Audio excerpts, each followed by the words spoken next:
Hello pharma student, कैसे हैं आप सब? बढ़िया मज़े में। चलिए, जैसा आप लोग को पता है दोस्तों, हम लोग पढ़ रहे थे diploma in pharmacy second year का सब्जेक्ट बायोकेमिस्ट्री। और बायोकेमिस्ट्री दोस्तों हमने पिछली क्लास में चैप्टर नंबर 12 को स्टार्ट किया था, जिसका हमने फर्स्ट पार्ट कंप्लीट कर लिया है। आज के लेक्चर में दोस्तों बात करेंगे इसके सेकंड पार्ट में। सेकंड पार्ट में हमको कौन सा बचा हुआ टॉपिक कंप्लीट करना है, पहले वो देख लीजिएगा। पिछली क्लास में दोस्तों आप लोग को पता ही होगा, हमने बात किया था फंक्शन ऑफ किडनी टेस्ट के बारे में, यानी KFT के बारे में। और इसको हमने दो कैटेगरी से हमने एग्जामिनेशन के लिए हमने पढ़े थे। पहला यूरिन के माध्यम से, दूसरा ब्लड के माध्यम से। तो हमने यूरिन के माध्यम से हमने कंप्लीट कर लिया है। अब हम आज के लेक्चर में कंप्लीट करेंगे ब्लड के माध्यम से हम कैसे किडनी की फंक्शन को इवेलुएट कर सकते हैं, कैसे किडनी की फंक्शन को हम जान सकते हैं। उसके साथ ही आज की लेक्चर में स्टार्ट करेंगे फंक्शन ऑफ लीवर, यानी कर रहे हैं कि लीवर फंक्शन टेस्ट के बारे में हम बात करेंगे। और आज ही के लेक्चर में हम कंप्लीट करेंगे दोस्तों लिपिड प्रोफाइल टेस्ट के बारे में। थोड़ा सा लेक्चर लंबा होने वाला है, आप लोग थोड़ा बैठ लीजिएगा और देखिएगा। आज का लेक्चर इंटरेस्टिंग होने वाला है और आज के लेक्चर में हम कंप्लीट करेंगे इन सब टॉपिक को, जिससे हमारा चैप्टर आज के लेक्चर में खत्म हो जाए। हम पहला देखिए बात करेंगे blood sample test for kidney and function, कल का बचा हुआ टॉपिक के बारे में। आज के इसका टॉपिक क्या है? Blood sample test for kidney. Blood sample test for kidney करने का मतलब यह है कि हम वे ब्लड सैंपल्स के माध्यम से किडनी की फंक्शन को टेस्ट करेंगे, किडनी की फंक्शन को जानेंगे कि किडनी हमारा नॉर्मल है, एबनॉर्मल है, कैसे काम कर रहा है, उसके बारे में हम पता करेंगे। तो देखिए, जब ब्लड सैंपल लेते हैं तो ब्लड सैंपल में हम क्या क्या देखते हैं। पहला चीज़ जो हम देखते हैं, ब्लड यूरिया नाइट्रोजन। क्या देखते हैं दोस्तों? Blood urea nitrogen. क्लियर। तो सबसे पहले इसको हम चेक करते हैं। तो यूरिया क्या होता है? हम सबको पता है यूरिया क्या है, बाई प्रोडक्ट है प्रोटीन की मेटाबॉलिज्म के लिए। यानी कहने का मतलब है, जब प्रोटीन का मेटाबॉलिज्म होता है, जब प्रोटीन टूटता है दोस्तों, तब जाके हमारा क्या बनता है? यूरिया बनता है। यानी प्रोटीन की मेटाबॉलिज्म से क्या बनता है? यूरिया बनता है। और ये कहाँ बनता है दोस्तों? लीवर के अंदर बनता है, जो कि किडनी के माध्यम से एक्सक्रीट आउट हो जाता था। यानी कहने का मतलब है, किडनी इस यूरिया को क्या करता था? बाहर निकाल देता था। और नॉर्मल रेंज क्या होती है इसको दोस्तों? 10 से लेकर 12 mg पर डेसीलीटर होती है। अगर 10 से लेकर 12 mg पर डेसीलीटर है तो हम कहेंगे किडनी हमारा नॉर्मल है। अगर उसमें ब्लड यूरिया नाइट्रोजन का मात्रा 10 से 12 mg पर डेसीलीटर है तो हम कहेंगे किडनी हमारा नॉर्मल है। अगर इसकी मात्रा अगर बढ़ गई, इंक्रीज हो गई, तो हम कहेंगे दोस्तों किडनी हमारी डिसफंक्शन हो गई है, किडनी हमारी काम नहीं कर रही है, या हमको डिहाइड्रेशन हो गया है, या कहने का मतलब हाई प्रोटीन हमने डाइट में ले लिया है, या हम कहेंगे कि हमने प्रोटीन में क्या किया है? बहुत अधिक मात्रा में क्या किया है कि हमने प्रोटीन खा लिया है अपने डाइट में, अपने भोजन में। क्लियर। इसमें दूसरा चीज़ ब्लड में जो देखा जाता है दोस्तों, उसे बोलते हैं क्रिएटिनिन टेस्ट। क्या बोलते हैं दोस्तों? Creatinine test. क्रिएटिनिन टेस्ट क्या होता है आपको बता दें। देखिए, क्रिएटिनिन भी क्या है? मेटाबॉलिक वेस्ट प्रोडक्ट होता है, जो कि किडनी के माध्यम से बाहर निकाला जाता था। क्लियर। क्रिएटिनिन क्या है? ये भी एक मेटाबॉलिक वेस्ट प्रोडक्ट है, जो कि किडनी के माध्यम से बाहर निकाला जाता है। अगर नॉर्मल ब्लड में अगर इसकी जो लेवल होती है 0.6 से लेके 1.2 mg पर डेसीलीटर है, तो हम कहेंगे क्रिएटिनिन टेस्ट क्या है? नॉर्मल है। यानी हमारी किडनी में कोई प्रॉब्लम नहीं है, किडनी अच्छे से क्रिएटिनिन की जो अमाउंट है उसे बॉडी से बाहर निकाल रहा है। लेकिन अगर यही क्रिएटिनिन की मात्रा अगर बढ़ गई, ब्लड के अंदर अगर क्रिएटिनिन की मात्रा बढ़ गई या डिक्रीज हो गई, तो हम कहेंगे किडनी हमारी क्या हो गई दोस्तों? डिसफंक्शन हो गई। यानी किडनी हमारी अब अच्छे से काम नहीं कर पा रही है। क्लियर। किडनी हमारा क्या हो गया है? डिसफंक्शन हो गया है। मेन के अंदर जो लेवल होता है जो दोस्तों 0.75 से लेके 1.3 मिलीग्राम पर डेसीलीटर हो सकता है। ओमेन के अंदर थोड़ा कम होगा, 0.59 से लेकर 1.04 मिलीग्राम पर डेसीलीटर तक हो सकता है। क्लियर। इसमें फिर अगला जो चीज़ देखते हैं दोस्तों, अगला जो हम टेस्ट इसमें परफॉर्म करते हैं ब्लड के माध्यम से, हम क्या देखते हैं? वो है क्रिएटिन क्लियरेंस टेस्ट। ये देखिए, नाम से क्लियर हो रहा है, क्रिएटिन क्लियरेंस। यानी हमारी ब्लड में जो क्रिएटिन लेवल है, हमारी जो किडनी कितना उसको क्लियर कर रही है। क्लियर का मतलब होता है साफ करना। क्लियर। तो हमारे कहने का मतलब है क्रिएटिनिन हमारी ब्लड में किडनी कितना क्लियरेंस कर रही है, कितना साफ कर रही है, उसको हम इसमें टेस्ट करते हैं। देखिए, मेजर करते हैं किडनी की एबिलिटी को, किडनी की एबिलिटी को मेजर करते हैं कि किडनी कितना एबल है कि clear creatinine from the blood via urine. कहने कि ब्लड के माध्यम से या यूरिन के माध्यम से कितनी अमाउंट में क्रिएटिनिन को बॉडी से बाहर निकाल दे रहा है, एक्सक्रीट आउट कर दे रहा है। इसमें हम किडनी की एबिलिटी को मेजर करते हैं। प्रोसीजर क्या होता है दोस्तों? 24 घंटे यूरिन को कलेक्ट किया जाता है, ब्लड क्रिएटिनिन मेजरमेंट किया जाता है। यानी कहने का मतलब है 24 घंटे तक हम यूरिन का कलेक्शन करेंगे और साथ में ब्लड की क्रिएटिनिन को, ब्लड में जो हमारे क्रिएटिनिन है उसे मेजरमेंट करेंगे, उसे हम नापेंगे। और नॉर्मल रेंज क्या होता है दोस्तों? 90 से लेकर 139 ml पर मिनट जो हमारी जो किडनी है वो क्या करती है? मेन के अंदर क्रिएटिनिन को एक्सक्रीट आउट करती है, जबकि ओमेन के अंदर 80 से लेकर 125 ml पर मिनट क्या करती है, स्क्रीट आउट करती है। सिग्निफिकेंस की बात करें, अगर लोअर देन नॉर्मल, अगर नॉर्मल रेंज से अगर कम क्रिएटिनिन को क्लियर कर रही है तो हम कहेंगे किडनी में कोई प्रॉब्लम है, या रिड्यूस जीएफआर है। जीएफआर का मतलब होता है दोस्तों ग्लोमेरुलर फिल्ट्रेशन रेट। क्लियर, या तो आपका ग्लोमेरुलर फिल्ट्रेशन रेट क्या हो गया है, कम हो गया है, या किडनी में कोई प्रॉब्लम है जिसके कारण किडनी जो जितने अमाउंट जिस इस नॉर्मल रेंज में जो क्रिएटिनिन को क्लियर करना चाहिए यानी बॉडी से बाहर निकालना चाहिए वो नहीं निकल पा रहा है, तो हम कहेंगे उसका क्या हो गया, किडनी में कोई प्रॉब्लम हो गया, किडनी डिसफंक्शन हो गई है। अगला हम बात करेंगे दोस्तों, जो अगला इसमें देखा जाता है वो उसको बोलते हैं यूरिया क्लियरेंस टेस्ट। इसमें क्या कर रहा है, इसमें जो हमारी बॉडी होगी, जो हमारी किडनी होगी, वो किडनी क्या करेगी दोस्तों, यूरिया की क्लियरेंस करेगी, यूरिया को बॉडी से बाहर निकालेगी। देखिए, मेजर करेंगे किडनी की एबिलिटी को to filter urea into urine, कि कितनी अमाउंट में जो किडनी है वो यूरिया को यूरिन में कन्वर्ट करके यूरिन के माध्यम से बाहर निकाल दे रहा है। इसमें प्रोसीजर क्या होता है, blood plus 2 urine sample, 2 urine sample लेते हैं 1-1 घंटे पर, और आपके ब्लड में चेक करते हैं कि कितना यूरिया प्रेजेंट है। तो ये नॉर्मल रेंज जो होना चाहिए दोस्तों 12 से लेकर 20 ग्राम पर 24 आवर्स होना चाहिए। सिग्निफिकेंस की बात करें, अगर इससे अगर कम हो रहा है तो किडनी में प्रॉब्लम है, प्रोटीन की कमी है। अगर इससे हाई हो रही है तो प्रोटीन क्या हो रही है, अधिक मेटाबोलाइट हो रही है, अधिक मेटाबॉलिज्म हो रहा है, प्रोटीन अधिक टूट रहा है और हमने हाई प्रोटीन डाइट ले लिया है, या ऐसा माना जाएगा कि आपने प्रोटीन डाइट को बहुत अधिक ले लिया है, या प्रोटीन की मेटाबॉलिज्म बहुत अधिक हो गई है, जिसके कारण इसमें जो नॉर्मल रेंज से क्या हुआ है, बढ़ गया है। क्या बढ़ गया है, यूरिया बढ़ गया है आपकी ब्लड के अंदर। क्लियर। आगे हम बात करेंगे दोस्तों लीवर फंक्शन टेस्ट के बारे में। सबसे पहले हम समझेंगे लीवर की फंक्शन के लिए। देखिए, लीवर का फंक्शन क्या होता है, हम सबको पता है, लीवर हमारे शरीर के एक वाइटल ऑर्गन है। कैसा ऑर्गन है दोस्तों, वाइटल ऑर्गन है, जो बायोकेमिकल, मेटाबॉलिक एंड हिमेटोलॉजिकल कार्यों में क्या करता है, शामिल है। बायोकेमिकल का मतलब होता है बायोलॉजी, हमारे बॉडी के अंदर जो होने वाले केमिकल रिएक्शन है उनमें भाग लेता है। मेटाबॉलिज्म होता है जो दोस्तों जो फूड का मेटाबोलाइट होते हैं, यानी किसी चीज़ का टूटना, किसी चीज़ का बनना, उसे बोलते हैं मेटाबॉलिज्म। हिमेटोलॉजिकल का मतलब होता है दोस्तों ब्लड का फॉर्मेशन में भी लीवर काम करता है, यानी ब्लड के फॉर्मेशन के लिए भी लीवर हेल्प करता है। आगे बात करेंगे दोस्तों मेटाबॉलिज्म ऑफ कार्बोहाइड्रेट के बारे में हम देखेंगे। जो लीवर क्या आता है, मेटाबॉलिज्म ऑफ कार्बोहाइड्रेट कराता है, यानी कार्बोहाइड्रेट का मेटाबॉलिज्म कौन कराता है दोस्तों, लीवर कराता है। जैसे हम बात करेंगे लीवर जो होता है शरीर में ब्लड ग्लूकोज लेवल को क्या करता है, मेंटेन करता है। किसको, ब्लड ग्लूकोज लेवल को मेंटेन करने का काम हमारा लीवर करता है। ब्लड में ग्लूकोज हाई होने पर क्या होता है दोस्तों, ग्लाइकोजेनेसिस, हम सबको पता है, इसको बोलते हैं ग्लाइकोजेनेसिस का मतलब होता है ग्लूकोज को ग्लाइकोजन में कन्वर्ट करके स्टोर करता है। क्लियर। अगर हमारी बॉडी में ग्लूकोज का मात्रा अगर बढ़ गया है तो उसको बोलते हैं ग्लाइकोजेनेसिस। इसका मतलब होता है कि जो बढ़ा हुआ ग्लूकोज है उसे किस में कन्वर्ट कर देंगे, ग्लाइकोजन में, और वो ग्लाइकोजन हमारी बॉडी में स्टोर हो जाएगा। अगर ब्लड ग्लूकोज लेवल कम हो जाता है तो एक कंडीशन होती है दोस्तों ग्लाइकोजिनोलाइसिस। इसका मतलब होता है जो ग्लाइकोजन आपने स्टोर किया है, जब आपकी बॉडी में ब्लड ग्लूकोज लेवल कम हो जाएगा तो उस ग्लाइकोजन को फिर से ग्लूकोज में बदला जाएगा और ब्लड उसे क्या करेगा, उसे रिलीज कर देगा, ब्लड में उसे रिलीज कर दिया जाएगा। यानी फिर से जैसे आपकी बॉडी में जो ग्लूकोज की मात्रा जो कम हो गई है, यानी लो हो गई है, उस लो ग्लूकोज की मात्रा को फिर से क्या किया जाए, बराबर कर दिया जाए। सिग्निफिकेंस की बात करें कि बॉडी का एनर्जी सप्लाई कांस्टेंट रहेगा। इस प्रोसेस से जो हमारी बॉडी में एनर्जी की कमी नहीं हो पाएगी, एनर्जी हमारी बॉडी में लगातार बनी रहेगी। क्या हमने बताया है, ग्लूकोज की मात्रा कम होने पर क्या हो गया, ग्लाइकोजिनोलाइसिस यानी ग्लाइकोजन का ब्रेकडाउन होगा, और ग्लूकोज की मात्रा हाई होने पर ग्लाइकोजेनेसिस होगा, यानी ग्लूकोज को ग्लाइकोजन में कन्वर्ट किया जाएगा। क्लियर। ये आप फास्ट फॉरवर्ड में देख लीजिए। आगे हम बात करेंगे। देखिए, metabolism of protein and lipid के भी हेल्प में लीवर काम करता है। किसके, प्रोटीन एंड लिपिड के मेटाबॉलिज्म में। देखिए, यदि ग्लाइकोजन पर्याप्त नहीं है, यानी आपकी बॉडी में अगर ग्लाइकोजन पर्याप्त नहीं है तो लीवर ग्लूकोनियोजेनेसिस करता है। ग्लूकोनियोजेनेसिस का मतलब होता है प्रोटीन और फैट में ग्लूकोज को कन्वर्ट करके एनर्जी प्रदान करना। किसको, प्रोटीन और फैट को किस में कन्वर्ट कर देगा, ग्लूकोज में कन्वर्ट कर देगा, और उसको कन्वर्ट करने के बाद एनर्जी हमारी बॉडी को प्रोवाइड करेगा।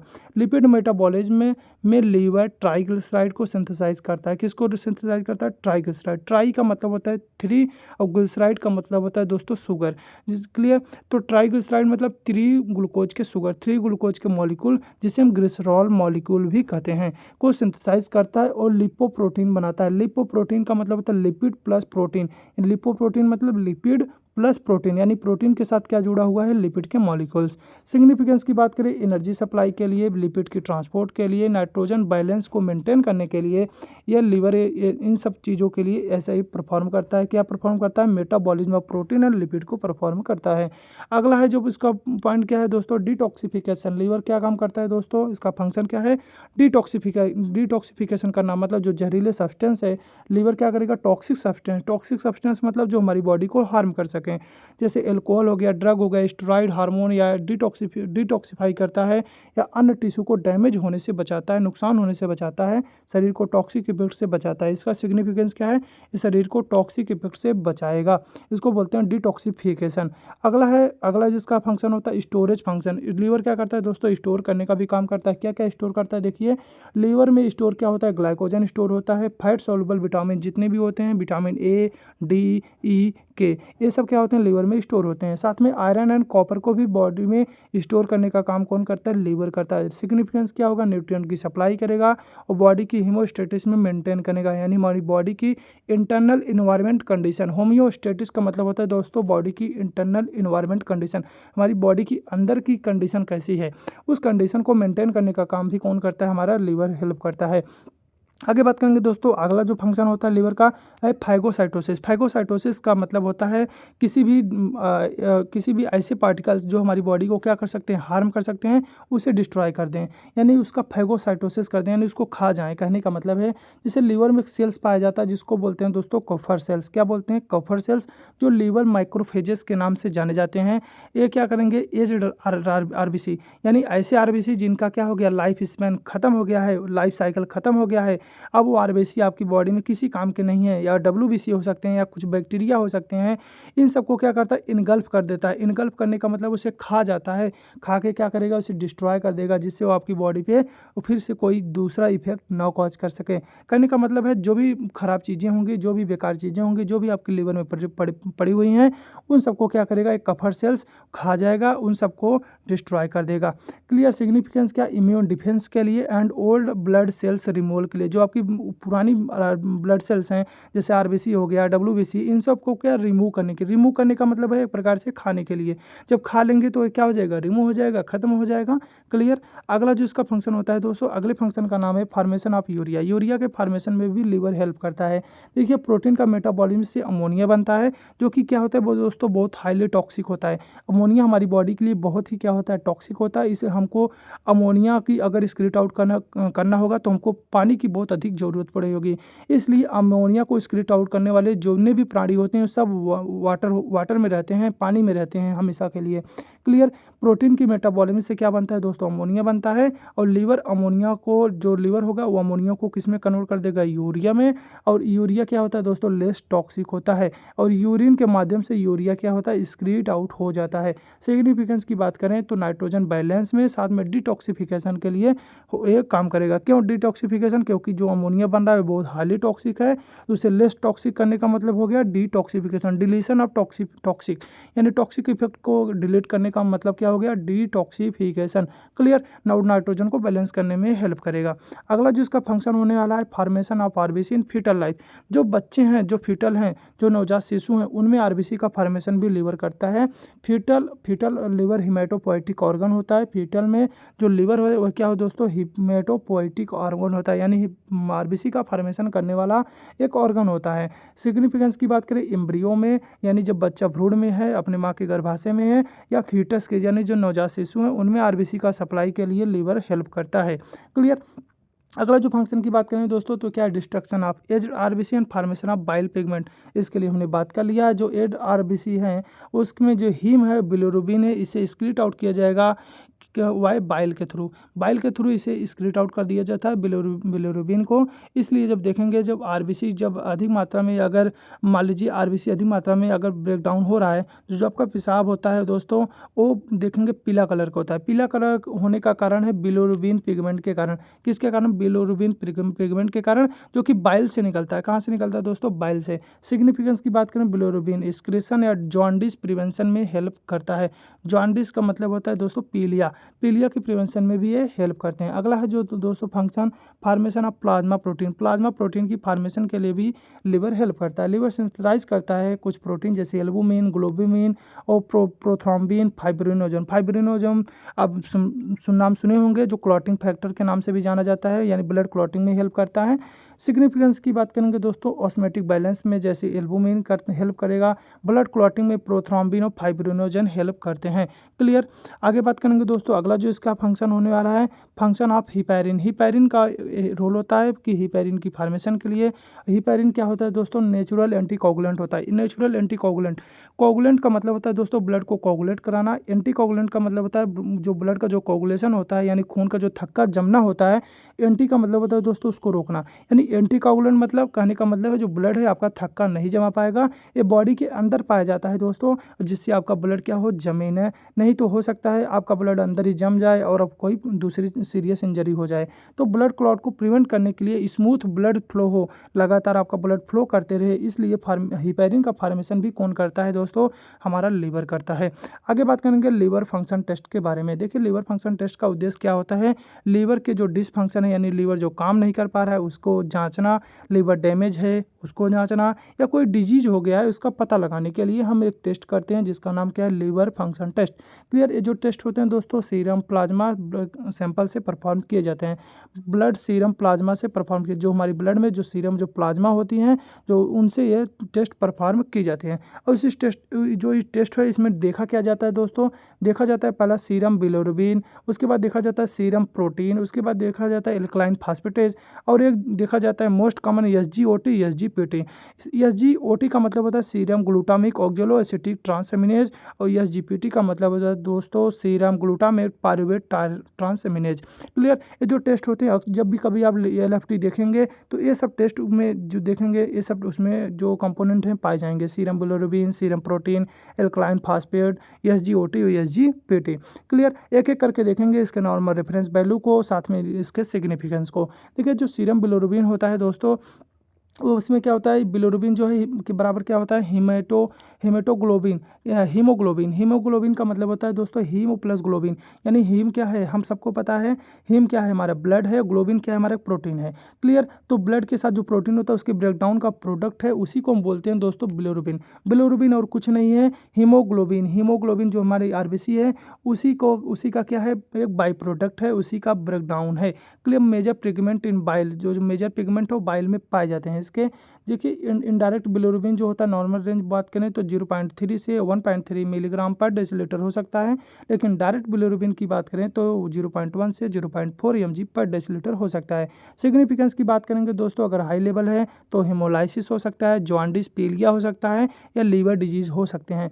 Helps in detecting obstructive and hepatocellular jaundice. कह रहे हैं हिपैटोसेलुलर, जब आपके हिपैटिक जो सेल्स होते हैं उसमें अगर जॉन्डिस हो गया, पीलिया हो गया, या सेल किसी कारण डिस्टर्ब हो गए हैं, डैमेज हो गए हैं, तो उसको डिटेक्ट करने में क्या करेगा दोस्तों, हेल्प करेगा। कौन हेल्प करेगा, सीरम बिलिरुबिन हेल्प करता है।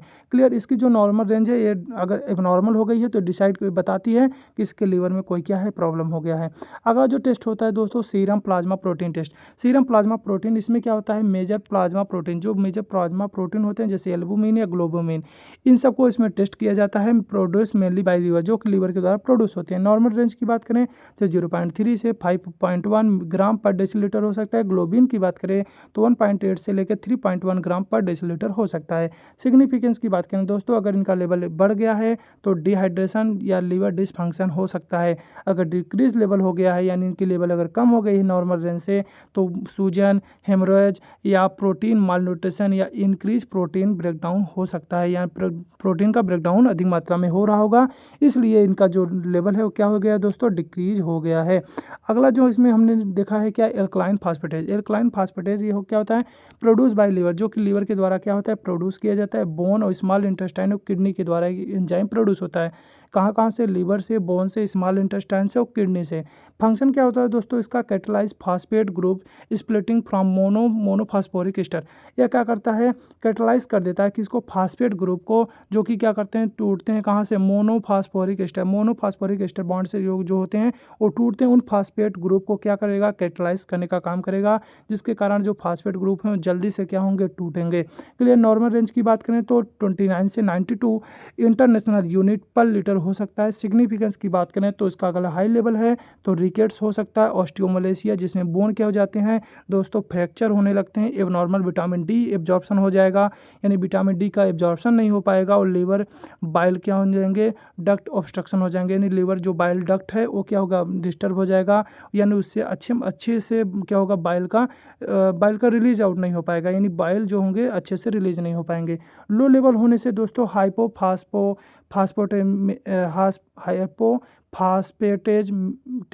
हो सकता है, यानी कहने का मतलब जो फास्फेट लेवल है दोस्तों कम हो जाएगा। क्लियर। तो आपने ये देखा कि अगर इसका नॉर्मल बढ़ रहा है तब भी प्रॉब्लम है, अगर लेवल कम हो रहा है तब भी प्रॉब्लम है। तो कहीं ना कहीं जो नॉर्मल रेंज होता है इसलिए दिया जाता है कि आपकी जो भी बॉडी के कंपोनेंट हैं ज़रूरी भी हैं और नहीं भी ज़रूरी हैं। ज़रूरी होने का मतलब है उसके नॉर्मल रेंज में ज़रूरी हैं, और नहीं तो अगर उससे ज़्यादा कम होगा तो प्रॉब्लम हो सकता है। क्लियर। आगे बात करेंगे दोस्तों, जो अगला आपका इसमें केमिकल था या कंपोजिशन है, क्या है, सीरम ग्लूटामेट ऑक्जेलो ट्रांसएमिनेट्स, यानी SGOT के बारे में बात करेंगे, जो कि लीवर के द्वारा, हार्ट के द्वारा, मसल और किडनी के द्वारा प्रोड्यूस होता है। रोल क्या है इसका दोस्तों, अमीनो एसिड के मेटाबॉलिज्म, एनर्जी प्रोडक्शन में एनर्जी को प्रोड्यूस करेगा, साथ में अमीनो एसिड का मेटाबॉलिज्म में हेल्प करता है। नॉर्मल रेंज की बात करें तो 0 से लेकर 40 यूनिट पर लीटर हो सकता है। सिग्निफिकेंस की बात करें, अगर SGOT बढ़ गया है तो लीवर डिजीज है, मतलब हीपेटाइटिस हो सकता है, या सिरोसिस बहुत एक खतरनाक लंबे स्टेज वाली बीमारी है दोस्तों लीवर का, या हो सकता है मायोकार्डियल इन्फेक्शन भी हो सकता है, जो कि हार्ट से रिलेटेड समस्या है, या मसल्स इंजरी के कारण भी SGOT बढ़ सकते हैं। क्लियर। आप ध्यान रखिएगा, SGOT में क्या क्या हो सकता है, लीवर डिजीज हो सकते हैं, मायोकार्डियल इन्फेक्शन हो सकता है, या मसल्स इंजरी हो सकते हैं। इसलिए जब भी आप टेस्ट कराएं तो SGOT को इग्नोर ना करें, क्योंकि ये सीरियस कॉम्प्लिकेशन क्रिएट कर सकते हैं। आगे बात करेंगे दोस्तों, जो अगला है वो क्या, serum glutamate pyruvate transaminase. Serum glutamate pyruvate transaminase जिसे SGPT के नाम से भी जाना जाता है, जो कि लीवर के द्वारा क्या होता है दोस्तों, रिलीज होता है। फंक्शन क्या होता है, रोल क्या होता है, formation of alanine amino acid metabolism. क्या करेगा, एलानिन अमाइनो एसिड को फार्मेशन कराएगा, साथ में अमाइनो एसिड की मेटाबॉलिज्म में भी हेल्प करेगा। नॉर्मल रेंज की बात करें तो 5 से लेकर 36 यूनिट पर लीटर हो सकता है। अगर ALT का लेवल बढ़ गया, यानी सीरम SGPT का लेवल बढ़ गया है, तो लीवर सेल क्या है, डैमेज हो गए हैं, हेपेटाइटिस हो गया, फैटी लीवर हो गया है। इंक्रीज लेवल होने से ये इंडिकेशन होता है कि आपके लीवर में क्या हो गया, सूजन हो गया है, और आपके लीवर क्या हो जाएगा, फैटी हो गया है। More specific for hepatocellular injury than SGOT। ये देखिए most specific hepatocellular injury create करता है SGOT की कंपैरिजन में। अगर SGPT लेवल अगर बढ़ गया है दोस्तों तो और सीरियस वाली बात है, तो आपको ध्यान देने वाली बात है कि हमको इसको क्या कंट्रोल करना चाहिए। इसके लिए हमको मेडिसिन या डॉक्टर की सलाह लेनी चाहिए। अगला जो हमारा है दोस्तों लिपिड के बारे में, इसको पढ़ेंगे नेक्स्ट लेक्चर में दोस्तों। तब तक के लिए आप इतना पढ़िएगा, और आपको जहाँ समझ में आया आप हमको कमेंट करके बता सकते हैं। और अभी तक अगर आपने चैनल को सब्सक्राइब नहीं किया है तो दोस्तों चैनल को सब्सक्राइब करिएगा, और अपने फार्मा दोस्तों के साथ जरूर शेयर करिएगा। तब तक के लिए पढ़ते रहिए। बाय बाय, मिलते हैं किसी नेक्स्ट लेक्चर में और कंप्लीट करते हैं इस चैप्टर को। ठीक है, बाय।